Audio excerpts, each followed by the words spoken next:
my name is Sam. Thanks for checking out this video. If you get to the end and liked it, then give it a thumbs up, hit the subscribe, and the bell notification button. I hope the video is a little bit better quality, hopefully.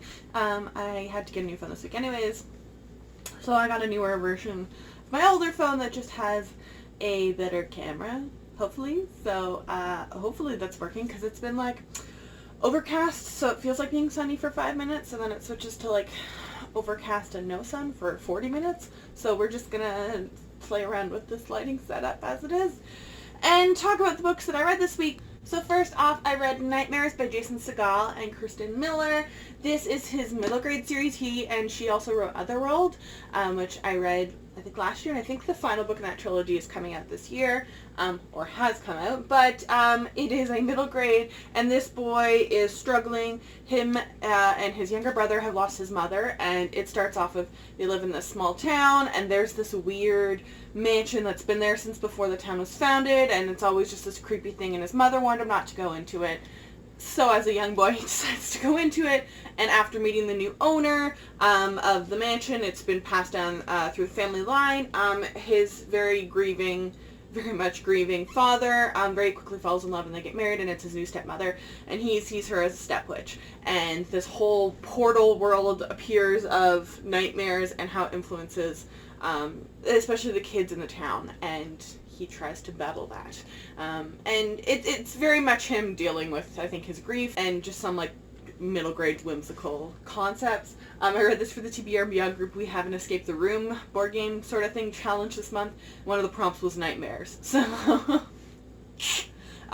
this was very head-on fit. It was cute. It was really cute. I do wish there had been more illustrations in the actual physical book, because I mean they made a point of like illustrated by Carl Quansney on the cover, but like he doesn't do a ton. Like there's just like this silhouette, and like there's a couple drawings. I just wish there had been more of stuff like this.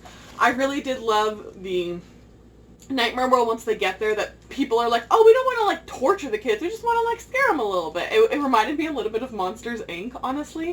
And one of the like people in the Nightmare World was Medusa, and Medusa has a son, and Medusa's son ties back to the main character's, you know, mother and her lingering existence, I guess, shall we say. So I really enjoyed this. I think I'd give this like a 3.5 out of 5 stars, and I think I may eventually get to the rest of it. I believe it's a trilogy, and yeah, it was a cute read. Then I picked up and finished a memory called Empire by Arcady Martin. I'm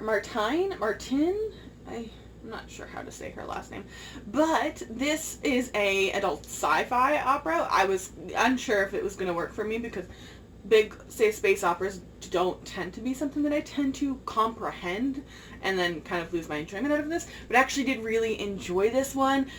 It struggles, I think, a lot in places with pacing, and I think, I'm pretty sure it's a debut, and I could kind of tell from the writing. It's parts of it reminded me of, just because it's set in space and there's like a rebellion, the Lunar Chronicles, but it was as if we went to the Lunar Chronicles and all the things happened at Levana's court, but then we never got the perspective of like the average person that is fighting that rebellion. The main character is, she's sent from her planet to this, we'll say like the Luna with Levana there, to be her country's like, I can't remember what the word is, but like, you know, communication, representative of her home and to there, and they've never had good relationships between those two communities, but she's trying to find out exactly what happened to the previous person that held his position, because he suddenly died, so they think there's some sketchy stuff going on there, and then all of a sudden, like, there's threats made against her, and she's shuttered away in a bunch of, like, safe rooms, basically, for the whole book, but then we just keep hearing and passing about the rebellion, but the rebellion does play a big role in everything happening, so it was difficult to like comprehend. Maybe it was done on I don't know. I don't even know if that I could say that maybe it was done on purpose. Maybe it was.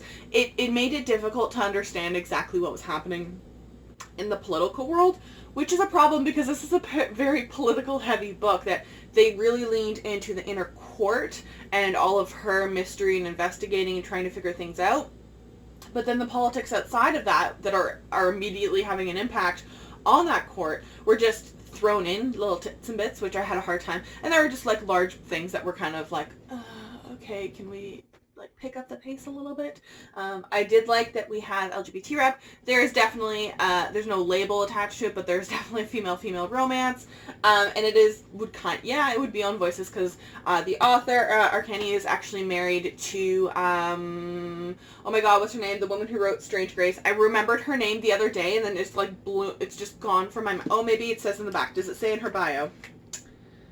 Vivian Shaw. It does say in her bio. She's married to Vivian Shaw, who wrote Strange Grace. So it is, own Voices, female romance there, which is great.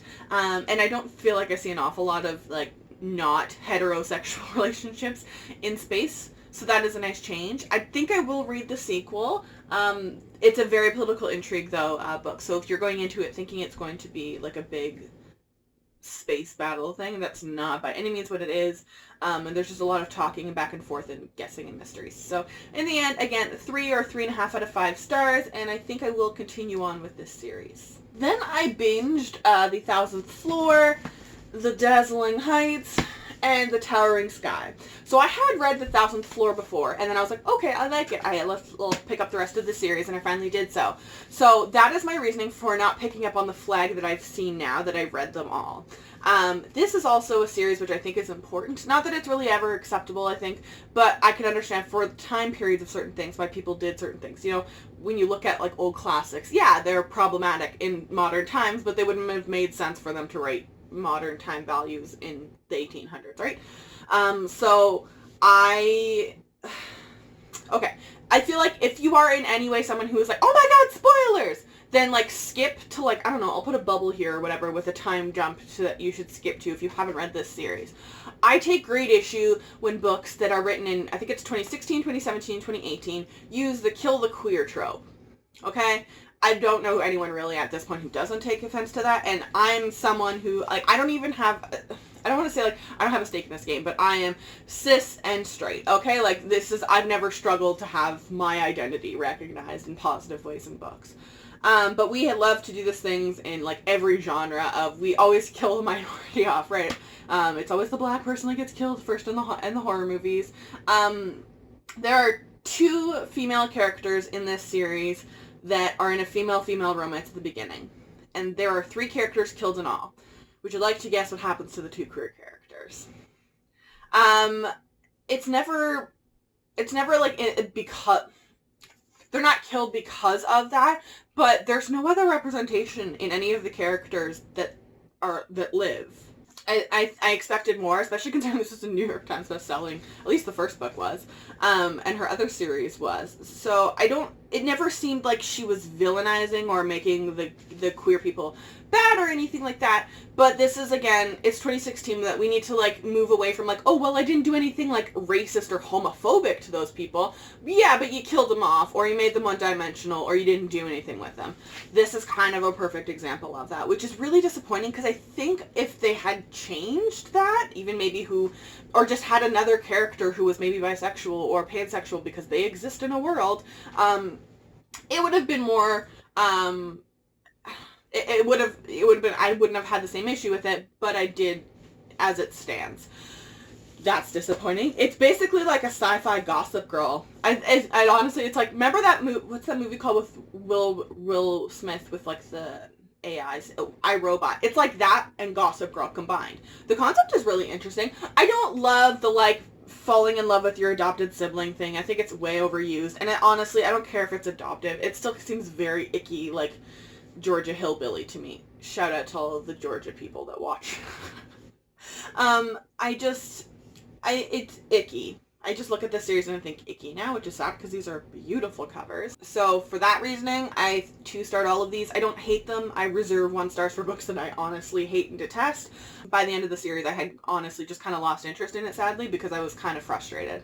I shouldn't even say kind of. I was really frustrated at that point that was a trope that was used along with the, like, creepy sibling incest thing. But it's weird to say. Other than that, I enjoyed, like, the mystery, murder, the world, the concept, the technology. All that stuff was really interesting. All of the, like, very, like, nitpicky, gossip girly, like, family issues. All of that was really interesting. I just don't like who they chose to kill off. Then I read Gideon the Knife by Tamsin Moore. This is probably going to be a really brief review. Okay, I, like, zoned out, but, like, not paying attention to the book in this. I, like, just calmed and, like, followed along with the audiobook reading this, I would highly recommend the audiobook for this. The narration is fantastic. I just like couldn't like pay attention to it to the degree of like reviewing it. I just wanted to like read it and enjoy it. You know what I mean? I hope that makes some sort of sense. So I'm gonna reread it in December so I can give it like a full, more comprehensive review. But it is exactly what it is pitched as is lesbian necromancers in a haunted gothic palace in space. That is exactly what this is. There's very witty, sarcastic characters. There's very blunt. I like that the dialogue isn't super stiff. It's very slangy. So I mean, like there's some curse words and whatever there, but it didn't feel like they were talking very, very structured and very formally, which I feel like is an issue that authors, especially debut-ish authors, run into. Everything about this I loved. I know some people are like, oh, it's kind of slow. It is it's not like, again, they're in space and whatever, but like there's a whole murder mystery and there's this kind of dueling family honor. It reminded me a little bit of like Throne of Glass, like that whole like having the tournament for the assassin sort of situation and then people are being killed off, but like with Beneath the Citadel in space. That makes sense? I don't know why Beneath the Citadel like just flares up and like when I read this I can't pinpoint exactly why, but I thoroughly loved this book. I feel like it's much deserving of the praise, and I am so excited to reread this in like December, I think, when I will like actually like pay attention to everything and like evaluate it and review it. Then I read Swipe Right for Murder by Derek Millman. I wasn't totally sure how this was going to go. He's a very, very nice person. He's been in the TBR and Beyond group before, and he's going to be coming in for a chat on October 24th as well, spoiler free, for Swipe Right for Murder. And then our discussion is on October 25th. But he came before with Scream All Night, and I tried with Scream All Night, and I just did not enjoy it, unfortunately. There wasn't anything bad. I just didn't feel like I was the target audience, and I don't think I appreciated a lot of the settings or anything like that with that book. But Swipe Right for Murder was interesting. It's like a contemporary sort of not sci-fi. It's sort of like, I hesitate to call it like a thriller or a mystery, but our main character, who his own voice is gay, is essentially like set up for murder, and it's him trying to figure it out. And at the same time, it's a very political book actually. While he's trying to figure this out, he is trying to find a terrorist organization and kind of grappling with, do I support them or not? Because the terrorist organization is targeting homophobic political people and getting rid of them. And there's mentions of like the Stonewall riots, and just very relevant to today, especially with this past week. There was like at the Supreme Court of, can we be able to fire people because they're gay, like argument. Like, I don't know how that's still a discussion the United States is having, but either way, it's still very much relevant to today, and I thought that was really cool. I don't know that I totally comprehended like all of the like I want to say sci-fi, but it's not really a sci-fi. All of the like government interventions and secret programs things. I feel like that was kind of like second, like it was kind of backseat to the main character, and he's clearly going through a bunch of stuff. But I actually did finish it. I really actually quite enjoyed that. So I think in the end I gave this like a 3.5 out of 4 out of 5 stars, and I'm really excited for Jack to come into the group, and hopefully if he comes out with more books, I can give those a try too. And lastly, I read Wilder Girls by Rory Power. This seems to be a book that people either loved or hated, and it was a New York Times bestseller the first 2 weeks, I think, that it came out, which that's awesome for her, especially for a debut author. That's not a common thing. People were freaking out for arcs of this series, for this book as well. I love the cover of this, the foiled, like, or the shiny gloss person and then the matte background. It looks like kind of 3D almost. They did a wonderful job on that. It was pitched as like feminist Lord of the Flies, and that is honestly what it is. So it's based at the Raxter School for Girls. They're put on, it's like on an island in the US basically. It's put on lockdown, quarantine, and we pick up like 18 months in. So these girls have been quarantined for 1.5 years. At first they had like communication with their parents, and then that was cut off, and food supplies are starting to dwindle. They're all kind of like morphing, and either people, like, it's kind of like almost the chicken box basically, that there's some sort of disease, something causing basically everyone, all of the girls, to react, and either people die out or they heal up, but they have something changed. And like the main character, as you can probably tell from the cover, she has that, and then one of her eyes is no longer working. It kind of seals itself shut, and everyone has something slightly different. And it kind of all kicks off when she is put on to go pick up the food supplies that are supposed to be sent to their quarantine zone. And she finds out that there's been lots of lies happening. And then her friend has been removed because of the disease and illness, and she wants to see her. It's Lord of the Flies, honestly. And she, breaks quarantine, and there's just a bunch of different stuff going on. Literally, you can't trust a single human being in this entire thing. And I kind of appreciate an author, that, especially as a debut author, was like, nah, people need to be killed. I'm gonna kill them. So many people die in this book. So many characters die. It was just really interesting.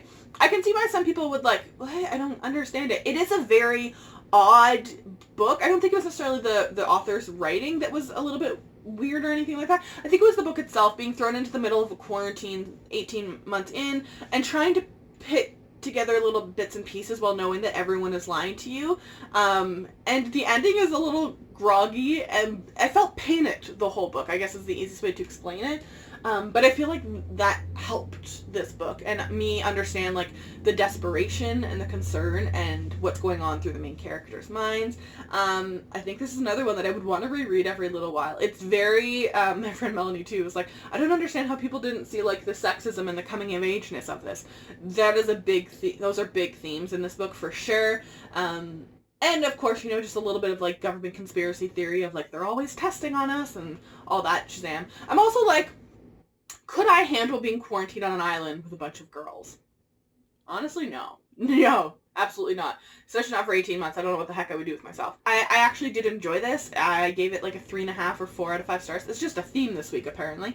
And the author has a book coming out in May or June 2020, I believe. She just announced that it was that it was picked up by publishers. So I'm definitely going to pick that up and give that a read, because I really actually did like her writing style, and I can appreciate, like I said, a debut author who was like, I'm going to mess with things, and yeah, I'll kill people. None of this like, oh, half of the cast gets killed and then suddenly comes back to life through this magical loophole that I totally didn't realize that I wrote, but suddenly realized I needed. None of that stuff. I really appreciated this book, and it's so pretty. Like this like worn green thing, and then the under dust jacket being like that green, and then the rose gold. Oh, it's so freaking pretty. So those are all the books that I read this week. Let me know in the comment section down below what you read this week. I'd love to know. If you've read any of these and what your thoughts were, I'd also love to know. Yeah, that's it. I'll link all of these in the description box down below. I will also link all of my social media. If you follow me, I will follow you back.